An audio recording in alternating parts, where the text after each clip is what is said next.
All right, this is going to be the Algebra 2 Unit 6 review video. I'm going to go over all the questions, do full solutions for everything, and then you guys can use this to get ready for your test. So we're going to jump right in.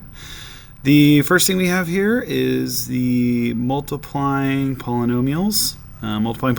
We're just going to be taking this, this single term here, and we're going to be multiplying it times all of these terms. So by the x squared, the negative 4x, and the 1. Then we're going to multiply each of those and just do basic multiplication between those numbers and variables and everything. So pretty straightforward. So the first one, 3x times x squared, is going to be 3x to the third. 3x times negative 4x is minus 12x squared. 3x times 1 is just 3x. And that's it. That's all you're doing for that one, is just multiplying just like that. Not much else to say. Number 2 is very similar. Just happens to be that there's kind of some incompatibility here. We'll see what that does. So first one's 2y times 4y is going to be 8y squared. 2y times negative 2x is going to be negative 4. And the x and the y just get sort of put together like that. They can't be multiplied in any significant way. That's just how you write it. 2y times 5 is 10y. Pretty much it. Next one, we've got 2 terms times 3 terms. So going to be more complicated for sure. So let's scroll down a little bit. We have, we're going to multiply this x times everything. And then we're going to multiply, I'll do it in another color, the 2 times everything. And so we'll do those two things separately. I'll kind of line it up a certain way to help you see how you can kind of easily combine like terms in the next step. So x times x squared is x to the third. X times 3x is 3x squared. X times negative 5 is minus 5x. And then in my red, I have 2 times x squared. That's 2x squared. You'll notice I'm writing it here. So I'm going to line up my answers later, or here, so that I can add it up later. 2 times 3x is 6x. And 2 times negative 5 is negative 10. So you see when I'm done, it's nice because all of my answers are lined up. And I can just add down. So the x to the third doesn't have any friends, so it's just going to be x squared. 3x squared plus 2x squared is 5x squared. Negative 5x plus 6x is 1x, or just x if you wanted to. And then we have minus 10. And that's actually it. That's the final answer. Looking at this next one, it's going to be very similar. I'm going to do the 3a times everything. So I kind of get in the way of my other answer, but that's okay. And then I'm going to do my 1, negative 1 times everything. And so when I go to do my answers, it's going to be 3a times 2a squared. That's going to be 6a to the third. 3a times 5a is 15a squared. 3a times 8 is 24a. Then looking at my green ones, I'm going to do the negative version of everything because it's negative 1 times all of this. So it's going to be negative 2a squared minus 5a minus 8. That's pretty much it. Let me scroll down a little bit so I have a little more room. There we go. And then for my answers, we're just going to add down. So 6a to the third is going to stay. Really, so is the negative 8. I can just go ahead and do that as well. 15 minus 2 is 13a squared. 24 minus 5 is 19a. And that is my final answer for that. All that's pretty straightforward. Just multiplying individual terms and then adding up the like terms when you're done. Okay. Dividing polynomials, pretty similar. The way I would think about this, I'm actually going to just kind of like get rid of this 2a for a minute and kind of show you how I want you to think of this. So what we're kind of doing is we're thinking of that 2a that we started with is actually going to get multiplied by each of these terms individually. So in a sense, I've got this. I've got 2a being divided by each of these terms. This is going to be divided by 2a. This is going to be divided by 2a. This is going to be divided by 2a, and this is going to be divided by 2a. Everything's getting divided by 2a. And so that kind of makes the answer pretty easy because you just divide each thing. So 12 divided by 2 is 6. A4 divided by A1 is a to the third. 6 divided by 2 is 3, and I'm going to make that negative because of this minus sign right here. A to the third divided by a to the first is a squared. 10 divided by 2 is 5, and again it's negative because of the minus sign here. A squared divided by a is a. And 18 divided by 2 is 9. It's positive because of the plus sign here. And the a's cancel out. And so actually, that is the final answer right there. And so think about it the same way on the next one. I'm just going to kind of flip in some 3x's here so you can kind of see what's going on instead of erasing everything. So kind of think of it as all these problems are kind of separate from each other. So each of them, again, are getting divided by 3x. So 6x to the third divided by 3x is going to be 6 divided by 3 is 2x squared. 15x squared divided by 3x. 15 divided by 3 is 5x. Now here, this is going to cancel out completely, leaving me with 1. 3x divided by 3x is 1. And then the last term is going to be odd because it's going to be kind of a remainder. I can do 9 divided by 3, and that makes 3, but the x is still stuck on the bottom. And so this is what an answer that has a remainder looks like for you.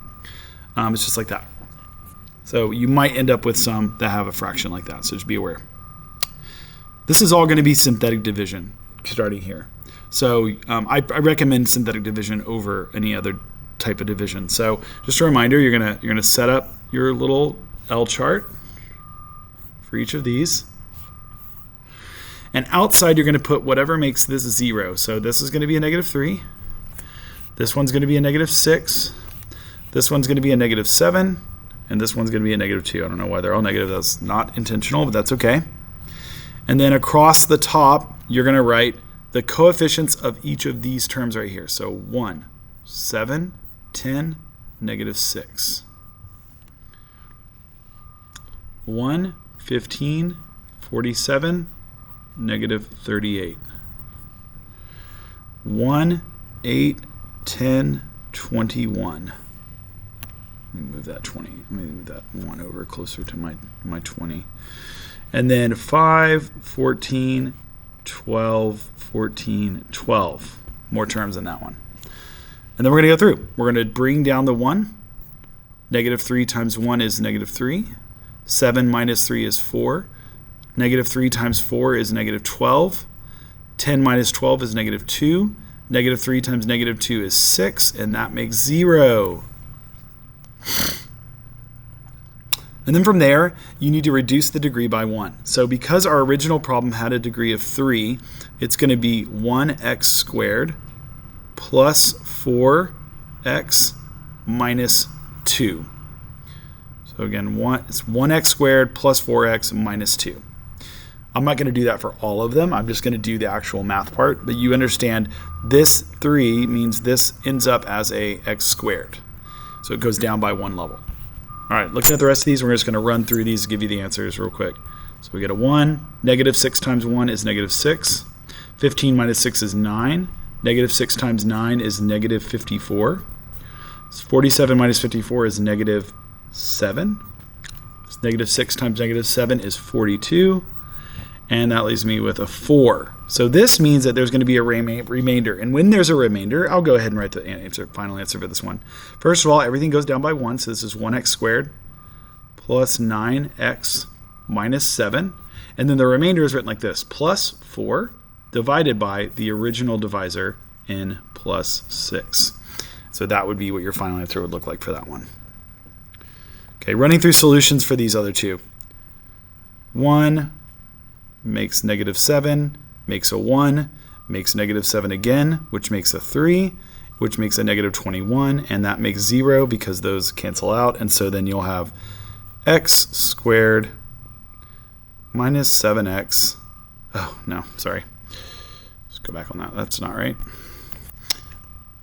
Plus x plus 3. I looked at the wrong place there. That's coming from the 1, and the 3 being brought down there. Last one, Bring down the 5. Negative 2 times 5 is negative 10. 14 minus 10 is 4. Negative 2 times 4 is negative 8. 12 minus 8 is 4. Negative 2 times 4 is negative 8. 14 minus 8 is 6. Negative 2 times 6 is negative 12. That makes a 0. And then we use our coefficients to fix the end of that. Okay. I went a little fast on those last two, but really I just want you to have the answers. You'll need to go practice and make sure you understand the process by looking back at the previous stuff that we did. All right. Binomial expansion. You have the rules for binomial expansion. I'm going to go through each of them as we go, but the rules for binomial expansion say, first of all, you look at Pascal's triangle and you get the numbers that are on the row that has a 5. In this case, it's a 1, 5, 10, 10, 5, and 1. I'm going to run out of space, but that's okay. We'll figure it out. And then we're going to do the exponents. Starting on the x, we go x to the 5th, x to the 4th, x to the 3rd. Whoa, sorry, let's try again. Oops. X to the 3rd, x squared, and then plain old x. And then looking at my 3, it's going to be no 3's here. There's going to be 3 to the 1st, 3 to the 2nd, 3 to the 3rd, 3 to the 4th, and 3 to the 5th. And then we're going to have to work out all of that one by one. So this term is just going to become x to the 5th.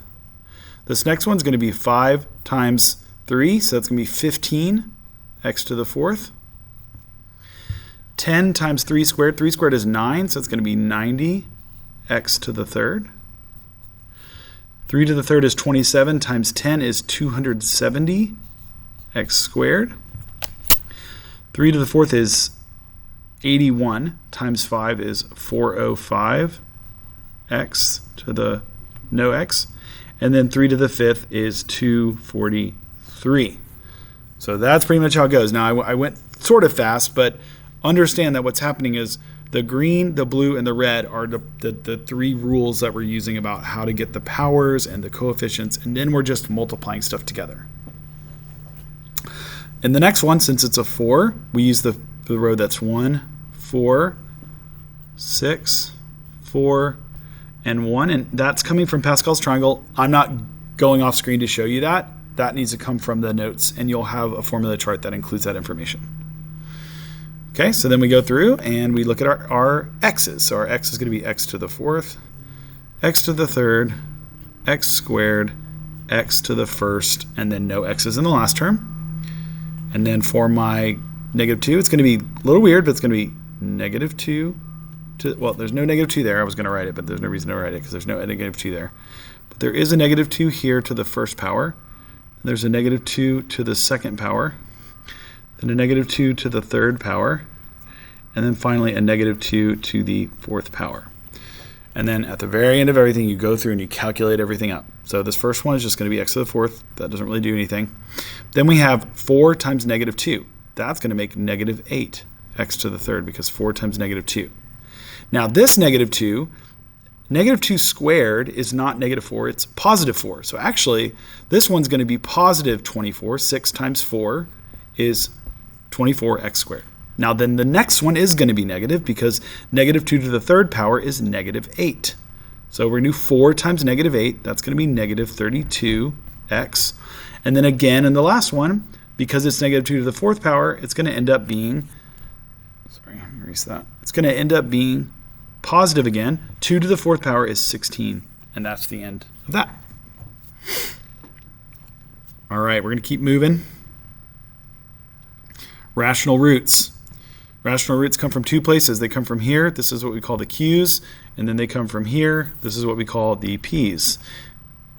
If I can get a P to get drawn on the screen here, let's try again. These are the P's.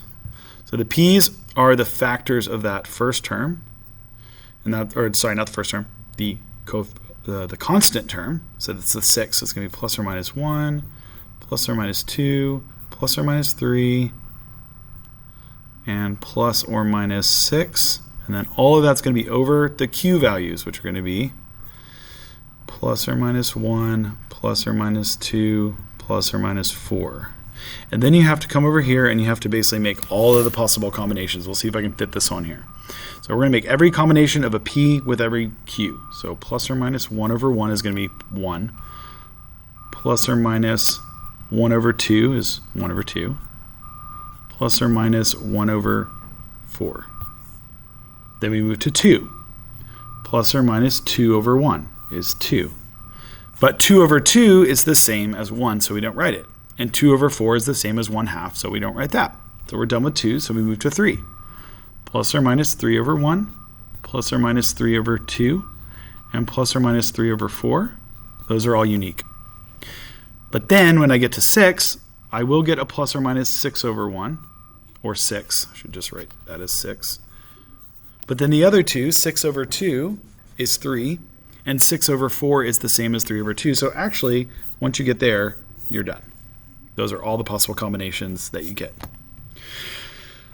Moving on to this next one, same thing. We have our q's, which are going to be 1 and 2, because that's all there is there. And then we're going to get our p's, which are coming from the 5, which are going to be plus or minus 1, plus or minus 5. And then we write all of the combinations. So we have plus or minus 1 over 1, which is the same as saying plus or minus 1. We have plus or minus 1 over 2. We have plus or minus 5 over 1, which is 5. And plus or minus 5 over 2. So that one's a lot less going on to get all the answers there. That's how you do that one. All right, almost done. Let's talk about inverses. Inverses start by you switching the x and the y. So we're going to rewrite our problem as x equals 4y minus 5. I'm going to go ahead and do that with all of these just to make this easier. All I'm doing here is just switching the x and the y. So if it was x squared, it's now y squared. Oops. And I wrote the wrong sign. Let's try to fix that and make a plus. All right. I did that here too. Man, I'm working too fast today. Let's fix that. Probably thinking, what are you doing? All right. Now from here, I'm just solving for y. I want y to be by itself again. So I just do basic algebra. So I'm just going to add 5 to both sides.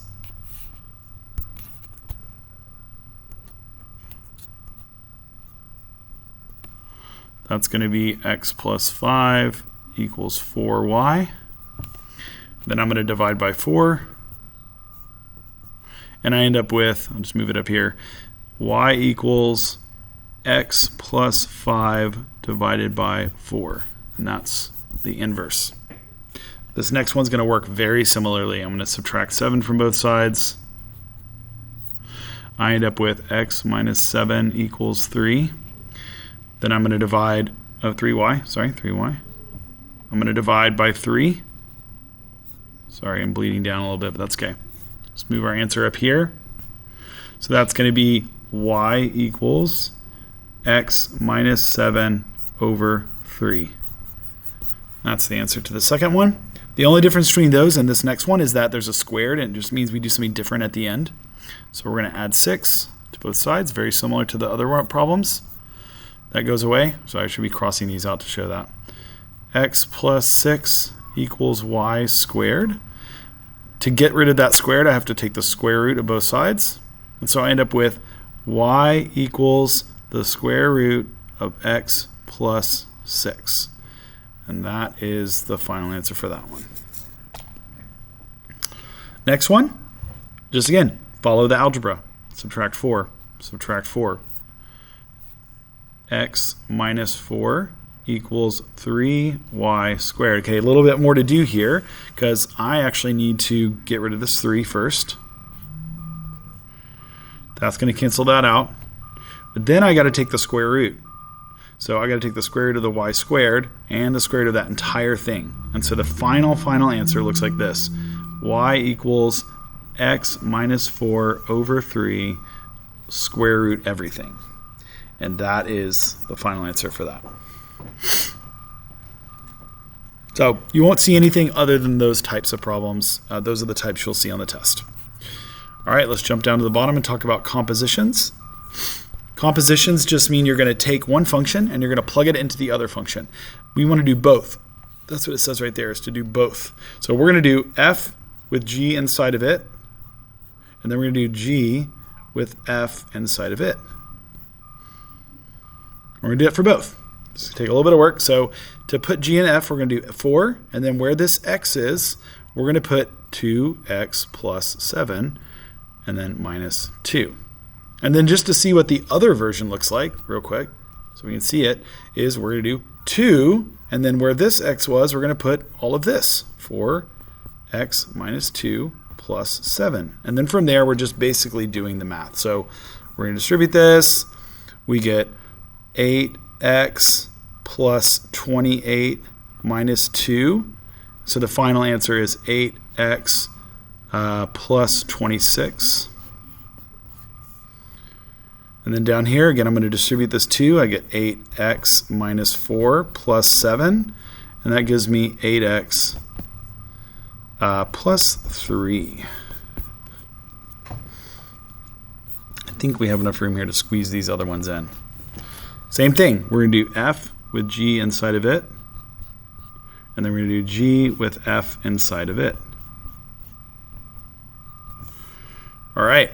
So this is going to be to take the 4, and then inside of there, I'm going to do 2x squared with a 3 outside of it. And down here is going to be the opposite. It's going to be 2 with a 4x to the third with a squared outside of that. And then it's just a matter of working out.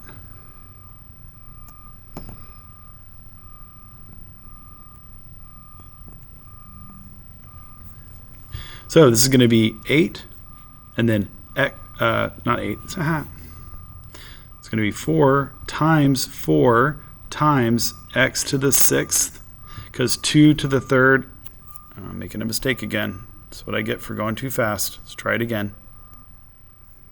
All right, 4 times 2 to the third times x squared to the third. And then we're going to have 2 times 4 squared times x to the third to the second. So when you're done, interestingly, they're going to be a little bit similar but a little bit different. 4 times 2 to the third, so 4 times 2 to the third is 8, so that's 32. I'm going to write the answer here, 32x to the 6th. And this is 2 times 4 squared is 16. That also is 32x to the 6th, and so you get the same answer for both.